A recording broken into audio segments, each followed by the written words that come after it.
Dear 8-pound, 6-ounce, newborn infant Jesus. Don't even know a word yet, but still omnipotent. Why I no longer go to church, sermons like these. Trump is speaking at the Value Voter Summit to an audience of conservative evangelical Christians. And like Joel Osteen is a motivational speaker to many of the downtrodden, so is Trump to the members of the American Family Association, the Heritage Foundation, Liberty University, all those members who are feeling downtrodden and persecuted because they have lost so much ground in recent years. These Americans tend to value authority. They value their in-group, and they value loyalty most of all. And Trump feeds those values in this speech. So in this way, I view Trump's speech in this video like a Joel Osteen-type sermon, telling people what they want to hear. It's great to be back here with so many friends at the 2017 Values Voter Summit, and we know what that means. We know what that means. America's a nation of believers, and together we are strengthened and sustained by the power of prayer. True. America is a nation of believers. What a complete and utter vacuous statement. Let's look at some of the things Americans believe. Did you know that there's probably thousands of Americans who believe the earth is flat? Did you know that there's probably 50 million Americans who believe that they have been in the presence of a ghost? Did you know that there's probably 60 million Americans who believe that Bigfoot is a real creature? Did you know that there's roughly 30 million Americans who believe in astrology and that the stars can explain how your day is going to go?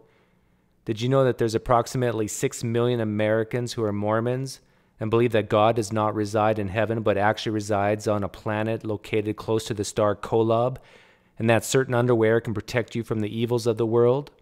Did you know that approximately 2 million Americans are Hindus and are believers in the oldest religion and may worship Vishnu, Brahma, Ganesh, and other gods that are different forms of one God?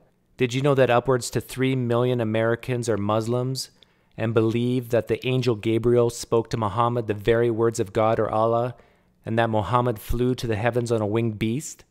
Did you know that there's approximately 6 million Americans who are Jews that believe Yahweh made a snake, a donkey, a burning bush to talk, that Yahweh parted the Red Sea, and that a Messiah is yet to come to save the world?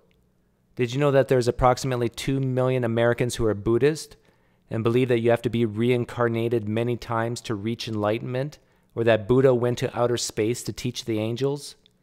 Now, Christians may say all these beliefs that Americans hold are crazy, but about 70% of Americans are Christians who believe a man rose from the dead because the Bible says so. Christianity is made up of many denominations, some of which believe that women should wear head coverings, be submissive to their husbands, be quiet in church. Some of them believe that dead zombies exited their graves when Jesus died and that the sun went dark for hours. Some believe that when you take part in communion, you are literally being a cannibal and eating a man named Jesus' flesh. Some believe that the gays and queers cause bad weather or prevent God from protecting Americans from those bad terrorists.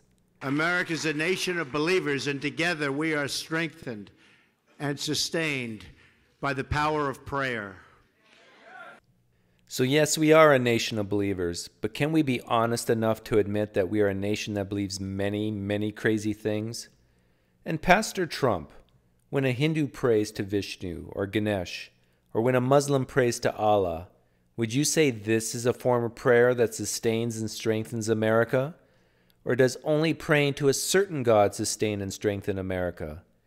My guess is the people you are talking to right now believe that only praying to the Most High God, Yahweh or Jesus, will sustain and strengthen America. But if that's true, is it these types of prayers that strengthen and sustain America? Praying to the right God and having the right type of prayer as well? Ow! Love that money that I have accrued over this past season. Get out. You don't belong here. You afraid you're going to lose people? I hope I lose people with this kind of preaching. I hope I lose all the freak, pervert sympathizers. Get out of here. You're destroying America. I'm going to stand up for what's right. I'm going to pray the imprecatory prayers. Benjamin Franklin reminded his colleagues at the Constitutional Convention to begin by bowing their heads in prayer.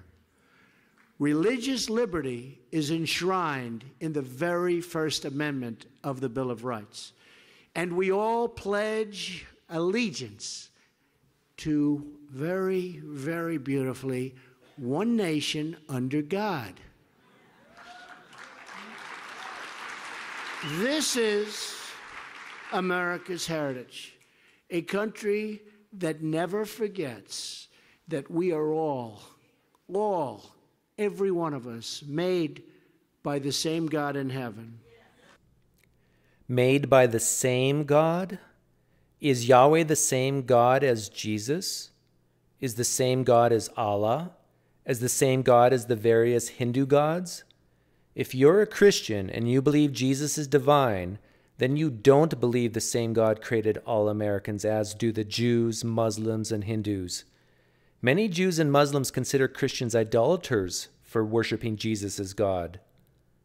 We are stopping cold the attacks on Judeo-Christian values.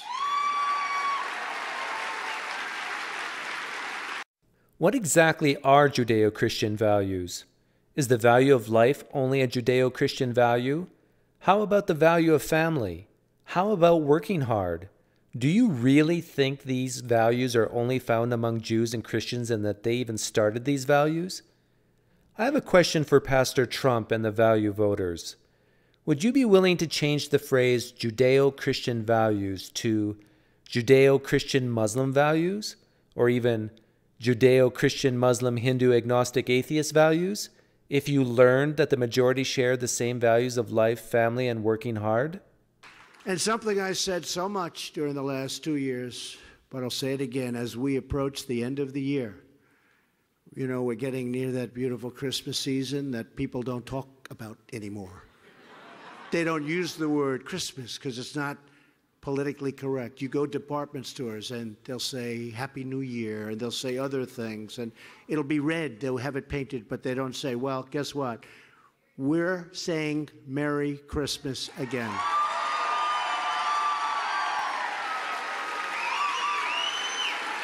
As an atheist, I'll say to all Christians, Merry Christmas. But Christians, I think it's time to put aside the persecution complex. But I think I know why you like to keep the persecution complex. Because according to Matthew 5, verse 11, Christians are blessed when they are persecuted for Christ's sake. This is America's version of Christian persecution, which is so shameful compared to how other Christians around the world are persecuted. For too long, politicians have tried to centralize the authority among the hands of a small few in our nation's capital. Bureaucrats think they can run your lives, overrule your values, meddle in your faith, and tell you how to live, what to say, and how to pray. But we know that parents, not bureaucrats, know best how to raise their children and create a thriving society. Is it okay to overrule the values and meddle in the faith of parents who kill their daughters because they dated the wrong boy? Is it okay to overrule the values and meddle in the faith of parents who refuse to take their kids to the doctor because they believe by faith that Jesus will heal them? Is it okay to overrule the values and meddle in the faith of parents who refuse to teach or don't support the teaching of the facts about evolution, but instead peddle ancient fictions in order to justify believing a literal interpretation of Genesis?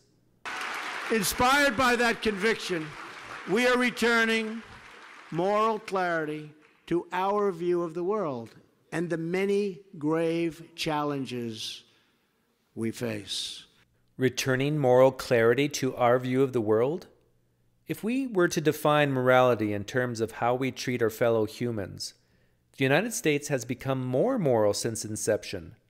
This country used to have slavery. This country used to prevent women from voting. But now this country is more moral. Both rape and murder have declined since the early 90s. The United States is more moral than in the past. The rates of teenage pregnancy is decreasing. The United States is more moral than in the past. So when you say we are returning to moral clarity, Returning to what? Something less moral than now? We will defend our faith and protect our traditions. We will find the best in each other and in ourselves. We will pass on the blessings of liberty and the glories of God to our children. Our values will endure. Our nation will thrive. Our citizens will flourish. And our freedom will triumph. What if the best way for citizens to flourish and freedom to triumph is not to defend outdated faith and traditions, but to move on no matter how uncomfortable it may seem? I like to picture Jesus in a tuxedo t-shirt because it says, like, I want to be formal, but I'm here to party too. Because I like to party, so I like my Jesus to party.